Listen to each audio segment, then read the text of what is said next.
guarantee. That we're known to cheat the system by editing records. It's a video on blockchain technology. If you want, we'll play it at the end because I'm worried I'm going to keep you very long. But it's something that we need to understand. What is blockchain technology? How do cryptocurrencies work? And how is it that banks don't have to be involved in the way money exchanges hands? And any of you who followed Bitcoin's growth in the last year or two, it's happening already. There are many cryptocurrencies that use blockchain technology that is a ledger or technology completely regulated by itself. No reserve bank, no central bank, no authority. That's what I'm saying. Is it going to work? It's working already. People trade. Oh, well, what the risks are is another discussion. It's currently working. There are multiple cryptocurrencies where people trade with them. They buy and they sell, and they save and they lose. Is it real? No, it's not. It's virtual. No. Yeah, I know. Yeah, But I'm saying it's real as in it's working. And you have an e-wallet. And in your e-wallet, you have a certain value. And that value can increase and decrease depending on how you invest and buy and sell. It is exactly like your physical currency, except that this is virtual currency. So you can have wealth in cash, you can have wealth in a virtual environment. In fact, almost all of our Naam? Like the Visa? Like the Visa? It's similar, it's electronic. You know, billions of dollars get traded, Hudhaifa, every day on stock markets around the world. In fact, trillions of dollars get traded. But it's not for real, it's all virtual. what's the word? But this is a whole discussion on what is then the reserve behind currencies. So the dollar, for example, which is one of the world's strongest currencies, what is its reserve? You don't keep gold bars anymore to back up the note, isn't it? So all the gold from Fort Knox is gone, right? So every time you run out of money, you know, after the 2008 financial crisis, we had an interesting term called quantitative easing. And if you heard the term, QE, quantitative easing, quantitative easing. What the Americans did, very interesting. You see, 2008, we had the global financial crisis. So one day we woke up and the world ran out of money. Suddenly there was no money in the global financial system. There was a whole lot of corruption, the subprime crisis, financial engineering that was really crookery and cheating people, etc. And we had the global collapse of the financial system. You all know this event, right? 2008.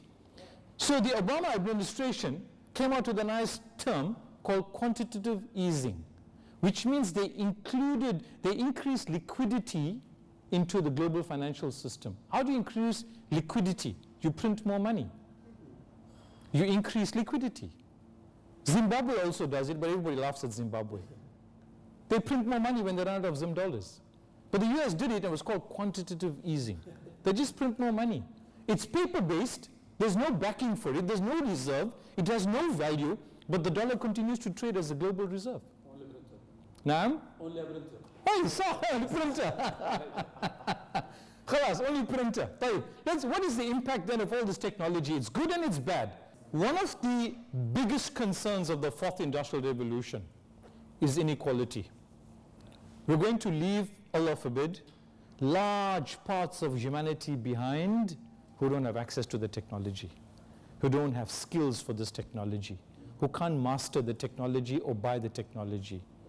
So the major fallout of the fourth industrial revolution is that you're going to have low-skilled people who earn very little fulus, and highly skilled people who earn obscene amounts of money.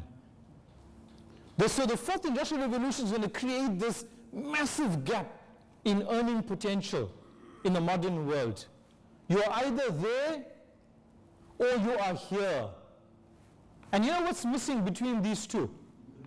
The middle. So the missing middle, everybody like me, average skill, average earning, average life. The people who voted, Fadl ya Sheikh. Ahlan, how are you? People like me, average, will be left out of the fourth industrial revolution. You need to build your skill set. You have to get ahead of the curve. You have to understand the technology. You have to build your skill set. The whole issue is the war for talent. You know, you have a physical war in Syria or in other parts of the world, and then you have the war for talent, where people and companies are racing to find skilled people, skilled professionals. If you're skilled, nations will battle over you. You know, there's a company that's specializing in HR, you know HR, human resources. They are looking for, listen to the term, micro pools of talent. Micro means small, pools of talent. So they say, look, I need an IT set of professionals. If I go to Krakow in Poland, is there a micro pool of very talented IT professionals there? Go and employ those people. Or if you come from Silicon Valley, you see, you know, in South Africa, in Cape Town, there's a micro talent of highly skilled IT professionals. Go and employ those people or buy those companies. It's all about talent and skills. Yes, sir. Besides the high wage and low wage, No. or besides the wages getting higher, Now, we also find a trend that these people, the wealthiest these days, are also becoming younger and younger. oh, precisely. I mean, it's a fantastic point. You know, Hashmat, I met a young entrepreneur in China, in Hong Kong, 2 years ago. He was 20 years old. He started a company. He had a social problem. Chinese parents send their children to school too much. Yes. They study for too much. And they don't get time to do homework with their children, Chinese parents, because they work in the city and the rural areas far. So he developed an app called Homework Together. It's an app. When I met him in 2017, he was a year after his development of the app. He had 20 million registered users at $100 each. Oh. Aywa, takbir. 20 million registered users at $100 a piece, and he was 20 years old. Only an app. It's unreal. It's for a 20-year-old. It's unbelievable. And let me give you a funny example. The Chinese market is so huge. No, precise. Well, what is 20 million? Nothing for China, but for this 20-year-old to have that amount of money, with no legacy infrastructure, no factory, nothing. He sat in his bedroom and he designed an app. To help you with the homework. To do homework. Parents, he connected parents and students when they're not together to do homework in a shared platform. Very simple. There's a guy who ran a course in India, an online, MOOCs, we talked about MOOCs, a short course. You know what's the title of the short course, Hudhaifa? Since you've been more shocked today. The short course was called How to Be Happy. What is the short course called? How to be happy? He had 1 million users of the short course. They registered, they paid $100 each for it. How to be happy? Yeah, how to be happy. Online. Yeah. It's a short course. After you get money, you become. It's all He was happy. Now, He's the one. he's the only one happy. also basically just a series of videos that you go in and It's an online course, so automated or it's a short course. So we're not talking like 2 weeks, 3 weeks, 1 month, 6 months, whatever. Yeah, you log on, and he had a series of voice cafe sessions. He did a bit of teaching using an online method of delivery, and he charged $100 a piece, and 1 million people registered and paid for it. Right? That's $100 million on how to be happy in a short course. So this is the way, this is how you build the fourth industrial revolution's economy, right? Tayyib, let's go on. You see this, brothers and sisters, this is the example, homework together. We talked about this Chinese guy just now. So what is certain about the fourth industrial revolution? Talent and not capital is the critical factor of production. You know, in economics, in economics, it's a science. There's a term called factors of production. You heard of the term? What are the factors of production, Hashmat? natural resources, Yeah, resources, raw materials, labor, capital, land. What this says, yeah, if you need to make money, you need the factors of production. You need a land, you need a building, you need a factory, you need machinery, you need money, you need raw material. Then you can make something, isn't it? This is the old world. In the fourth industrial revolution, you don't need the factors of production. What you need is? That's it, skills. Like homework together, the 20-year-old Chinese guy. He didn't have a factory. He didn't have money. He didn't have land. He didn't have capital. He didn't have to borrow capital. He needed a laptop and he needed Wi-Fi access. And he had skill set. This is the critical part of the factor of production in the fourth industrial revolution. We talked about the missing middle. Demand for high and low-end jobs, the hollowing out of the middle segment of the labor market. So if you and your kids and your friends and your students are going to be in the middle segment of the labor market, Allah forbid, you're going to be left behind with the global financial system of the fourth industrial revolution. You've got to be skilled. The concept of lifelong learning. Many disruptive technologies, we talked about some of them.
There's a company in Dubai. It's, huh? It says real, the magnet is real, kullu real. We are cave people. You know, so the guy is hungry and he goes to the fridge magnet, which is enabled with Bluetooth technology, which is on everybody's phone. He presses the button, the Bluetooth technology orders the pizza, they get the order, they make it up and they deliver it to him. It's so simple. It's disruptive in which way? You know what is the problem here? Well, what is the problem in Dubai? You know, in Dubai, when I go to Dubai, you never tell the taxi driver how far you're going because it's generally close by, but it's so busy, they don't want to take you, isn't it? Yes. So the problem in Dubai is about traffic, like most cities around the world that are growing. It's traffic. So everybody who's doing pizza delivery is in trouble. Because by the time the guy phones, orders, gets to the store, then the guy delivers, the pizza is cold, you press the fridge magnet and you order the pizza and then gets delivered to you in time. I was saying to some brothers last week, and Sheikh was there 2 weeks ago, you know Pizza Hut? Yeah. You have it in many parts of the Middle East. Huh? Pizza Hut. Pizza Hut solved the problem in Southeast Asia because of traffic. They said, you see, every time the pizza is ordered and the guy delivers it with a motorbike, it gets cold because of traffic, even if you weave. So they made motorbikes, you know where the box is at the back, they put an oven in it. Yeah, so they put a cold pizza into the motorbike at the back of the oven. So as the guy is riding through the traffic, it's baking the pizza. So when it gets to the customer, it is hot. It's a simple technology. Simple technology. Taib, let's go on. Let's go on. So this is the other impact that we are worried about. Impact on people. You know, the one thing they say there is obsolete. You know what's obsolete? Yes, no longer used. Yeah, irrelevant in the 21st century is privacy. There's no privacy in the 21st century. You know, the Quran uses the word an-najwa. Secret conversation. Not possible anymore with technology. Because some way or the other, this is going to be exposed. Look at WikiLeaks and all the countless of other leaks that have happened. There's no such thing as ownership. There's no intellectual property really anymore. Nobody owns anything because the technology leaves a digital footprint. You can trace a design, you can trace an email, you can trace a patent, you can reverse engineer something. So there's no ownership in the 21st century given the technology that we use. Everybody's together with me? You need another stretch break? No? Okay. how we change our consumption patterns. This will change fundamentally, because we do reach for this if you want anything. Only the pizza you go to the fridge, but otherwise go to your phone for everything else, right? Time for work. You know what's most irritating in the workplace? When you have a meeting and people are on the cell phone. Do you know how irritating that is? People can't focus. My wife lectures at a local medical school, and while she is lecturing to students, they are on their iPad or phones. So once she asked the student, so, you know, do you want to pay attention to this lecture? He says, no, I am. I'm following you on YouTube with the same topic on the video here. So I'm just listening to what you're saying about psychiatry and what the YouTube is saying about psychiatry. So the whole way we do work and learn and study and how we do leisure, etc. I don't know about Saudi, I don't know about other parts of Africa, Conakry, Guinea, but in Durban, in my city, if you go to a restaurant where there are families, nobody's talking to anybody else. Yes. I don't know, maybe it's a South African problem. No. It's cool. Really? Astaghfirullah. So the father, cell phone, mother, cell phone, children, nobody's talking to everybody. They're just quietly eating and on the cell phone. It's crazy. So this is the negative impact on relationships. The other issue is connectivity. Connectivity and the rest of these issues. You see, because we are so tied to the mobile phone, we are attached to it like it's a part of our body. We are impatient because technology is working so well. You can Google and get a map, and then you get into a building, you say, what's the Wi-Fi? It's so slow. But you got mobile internet, which you didn't have 1 decade ago. You see, something's wrong with the Wi-Fi in this building. I need to do something. We become impatient. But patience in the Quran and in Islam is a major virtue. As the Prophet ﷺ was taught in Surah Muzammil, فَاصْبِرْ عَلَى مَا يَقُولُونَ وَاهْجُرْهُمْ هَجَرًا جَمِيلًا. If you have difficulty, how do you exercise that beautiful patience? When you get so caught up with the impatience of technology. You can't live the sunnah anymore because we are caught up with this kind of attachment with our technology. There can't be time to pause. People don't think anymore. They don't memorize information. Maybe I heard somebody tease me during Ramadan this year that even the Huffaz will be reciting Quran using Google Glass, Taraweeh. Mumkin? Mumkin. Yeah. You don't have to remember. You were unfortunate. So the major impacts, negative, that especially young people will have a difficulty because technology has rewired the human brain to think differently. So our last section, how should we respond as an ummah? We've heard the fourth industrial revolution. We know what disruptive technology is. We know its positive benefits in healthcare, education. We know some of the negative. Tayyib. What should our response be as an ummah? Number one, let's invest in young people, but in a different way. They must remain, the operative words are relevant and adaptable. Relevant and adaptable. They must be prepared to change in a moment and move on to a new technology. If they're not adaptable, because Brother Hudhaifa and I are old-fashioned. We are resistant to change maybe. But we can't let the young people be resistant to change. They must be able to move in an instant. That will make them relevant and adaptable in the workplace. Make sure the people with us now don't get left behind. The right amount of investment in our young people. Don't teach them in the old way. Teach them in the new way. Use the technology, but for good outcomes. Use the technology for the benefit of humanity. Yes, brother? Would you say that it's a fair thing to say that we should embrace it, but embrace it with caution? Absolutely, it's a tool, like anything else is a tool. Huh? The mobile phone is a tool too. We've embraced it, oftentimes without caution. So young people have access to mobile internet and they can get the good, the bad and the ugly on the deep web. Isn't it, on the dark web? So caution, with any tool, all it is a tool. Technology is a tool. You can use it for good or for bad. You can use a drone to drop a bomb in Yemen, or you can use a drone to go and seek out a victim of an earthquake. It's a tool, isn't it? So we have to invest in the youth. They have to master the technology, but then we have to give them the tarbiyah which allows them to use it with caution. as Hashmat suggests, right? So investment in the youth, retraining of people. This is an ongoing, in fact, the number one business of the 21st century is the retraining of adults. The number one business of the 21st century is retooling adults to learn new skills, to learn new competencies. There's a little graph, you see the Western world, brothers and sisters, the so-called Western world is moving ahead. Sorry, Ismail, I'm blocking you. They're looking at automation. Hudhaifa and I were talking in a break about what happens when machines replace human beings. So this is a study across 3 countries that says, look, at the moment in 2015, this is 2 years old, the amount of people being replaced by machines is too high. But if you retrain, can you dramatically drop the amount of automation replacing people? And they believe by 2035, they will minimize the number of jobs lost to machines.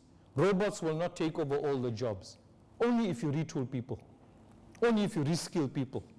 So jobs will be taken by robots. But robots can't do everything on their own. So what human interaction is required with robots to keep people in the workplace? There's a nice app called You, Me. You, Me. Anta wa ana. Why are you? You, me.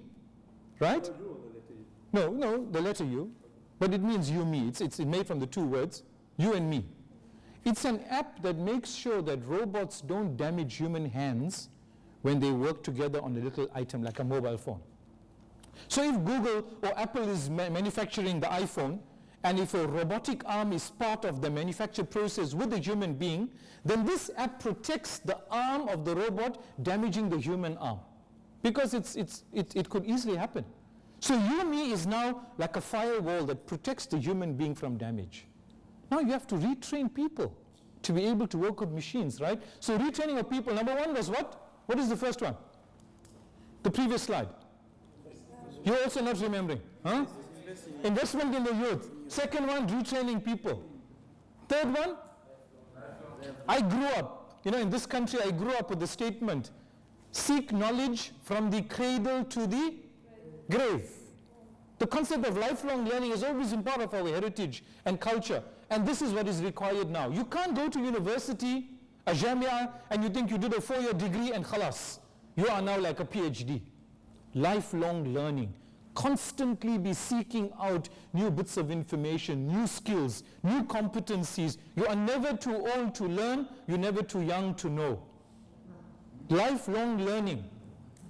OECD shows that 65% of children today will do jobs that haven't even been developed, underscoring the need for a highly... This young man sitting over there in the room, he's part of the 65%. The job that he will do, inshallah, probably hasn't been created today. So what skills will you teach him in school? What curriculum is appropriate for him?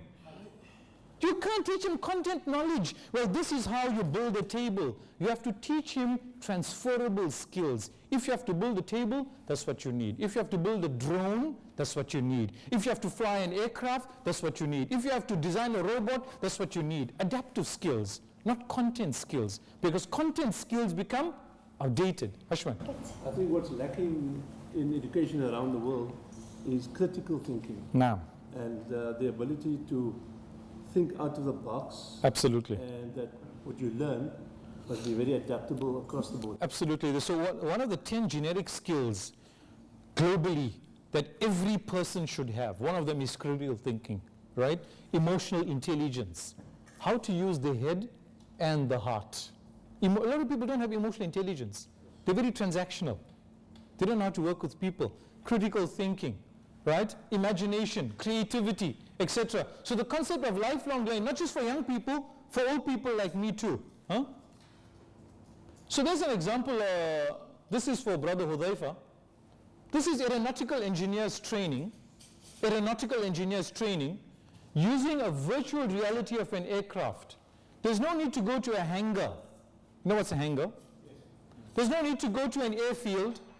There's no need to go inside Boeing's plant or Airbus's plant in France. You can do it in your university room with the VR of the actual aircraft. So they can go through the engine of the aircraft using their virtual reality sunglasses. Touch any part. The rotor blades, the exhaust, the fuel lines, but it's in the air. So what will happen to teaching and learning? What will happen to universities? What should da'wah workers do to retrain community workers? We can't be using this only.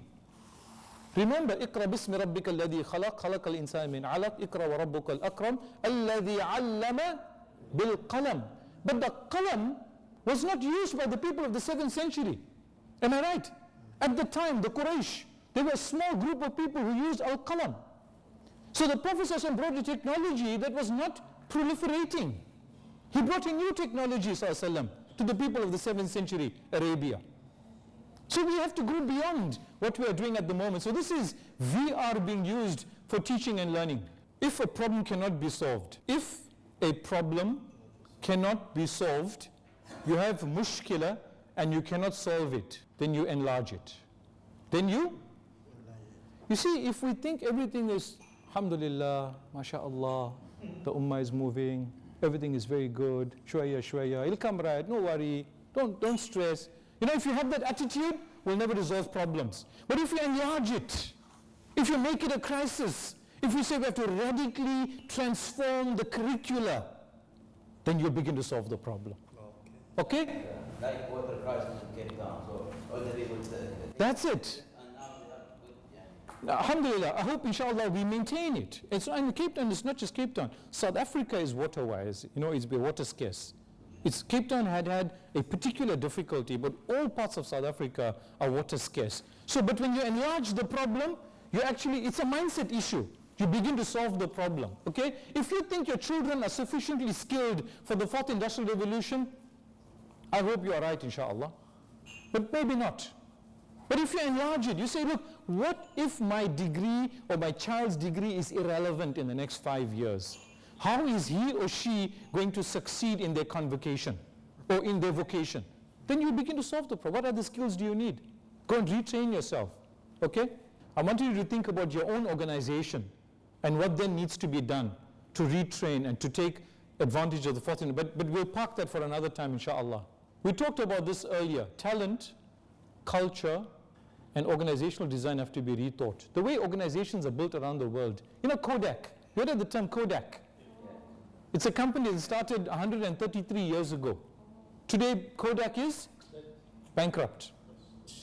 But it's 1 century old. So does that make you powerful? No. With disruptive technology, every mobile phone has a camera. What is Kodak going to do?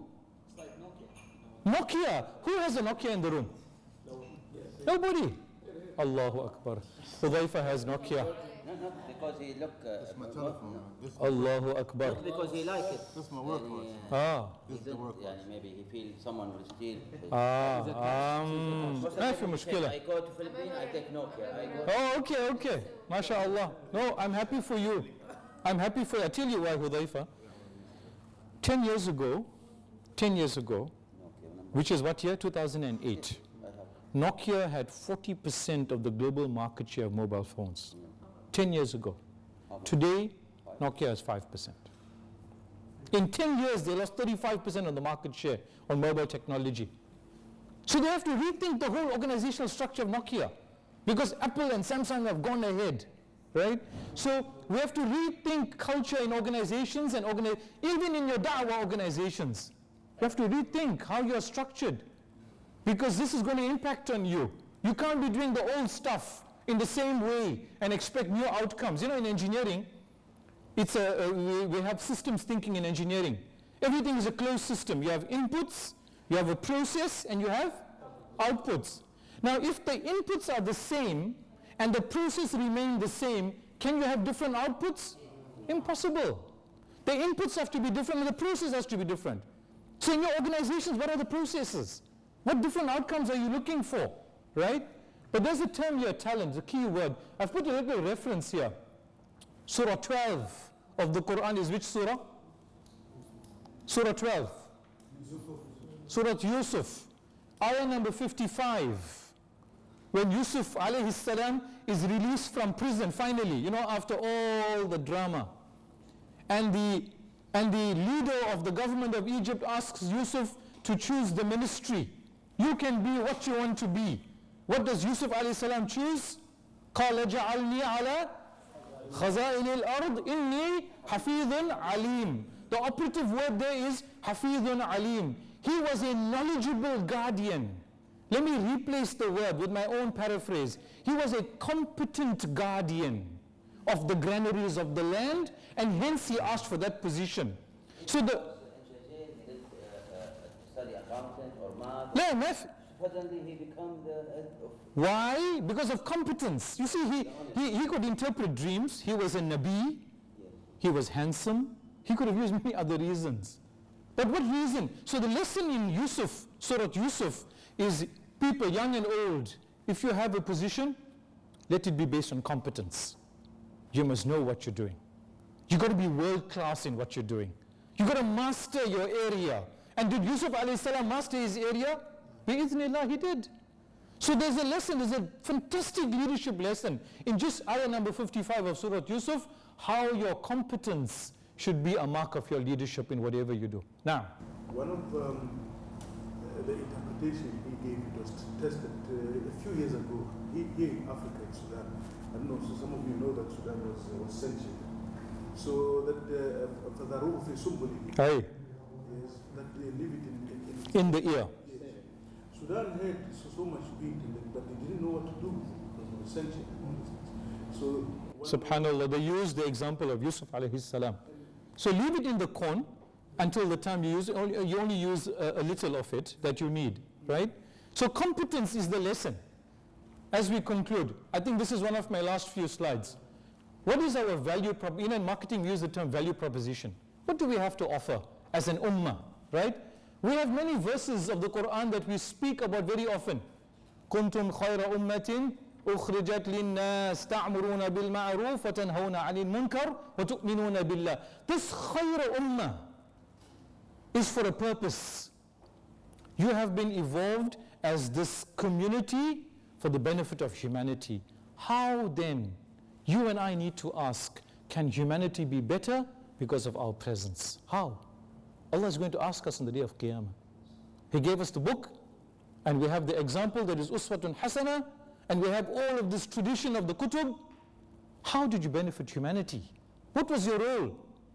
So we have to have a basis of how we engage with the fourth industrial revolution. Hashmat said, how do we exercise caution? We have to go back to what is our duty as an ummah, to be a khayra ummah. Another ayah that we often quote, وَكَذَلِكَ جَعَلْنَاكُمْ أُمَّةً وَسَطًا. You are this balanced community, and you are going to be a balanced community. For what purpose? Ummatan wasatan. You are witnesses to humanity. Shuhada ala nas. Wa yakunu rasulu alaykum shahida. And he's going to be witness over us too. Sallallahu. We have a duty.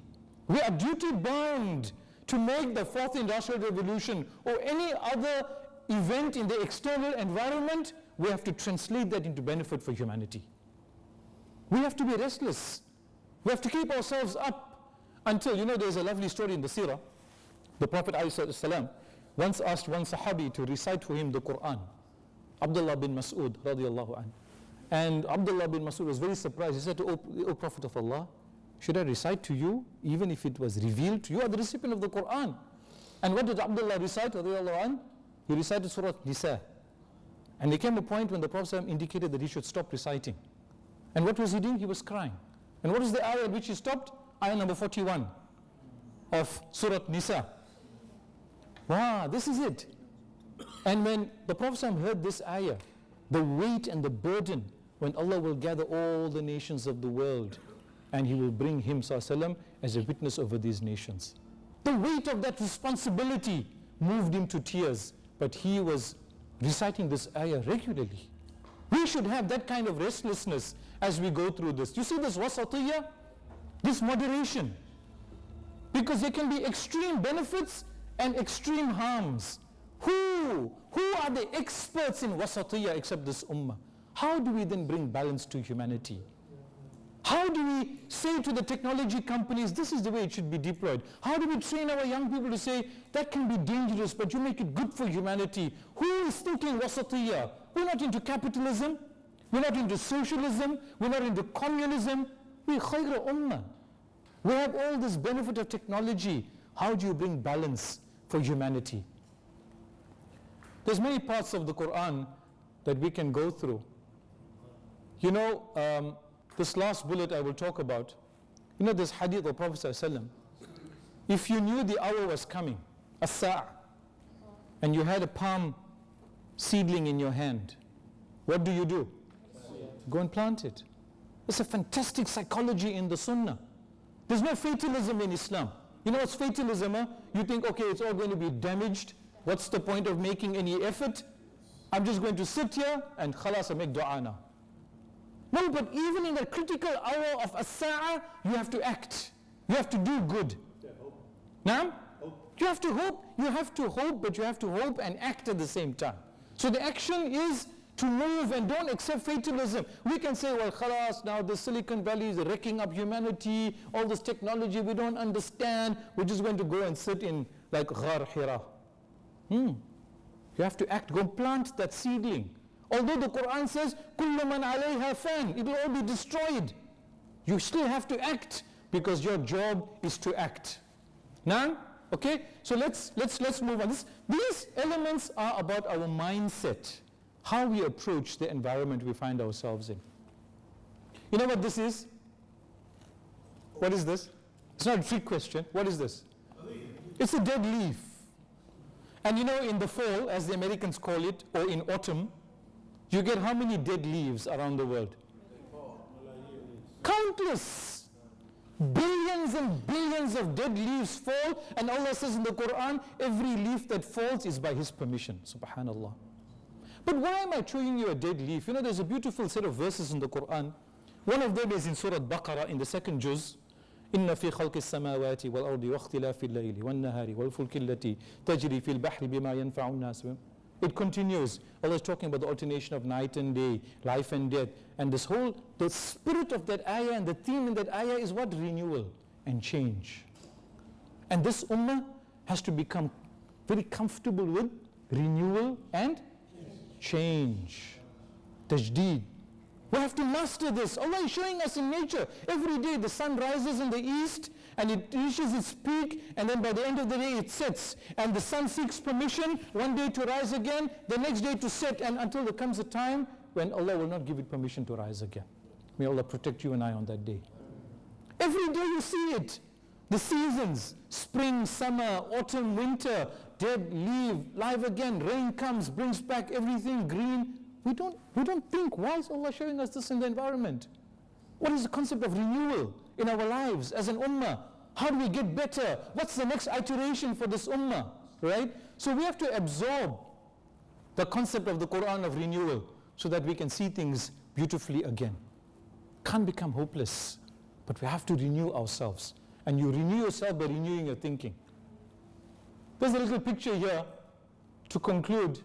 You know, it's called moonshot thinking. Moonshot thinking. You heard the term before. You know what it means? What is this person doing in the photograph? Reaching for the stars and the moon. Right? Can the person reach the moon? At the moment, it's not possible physically.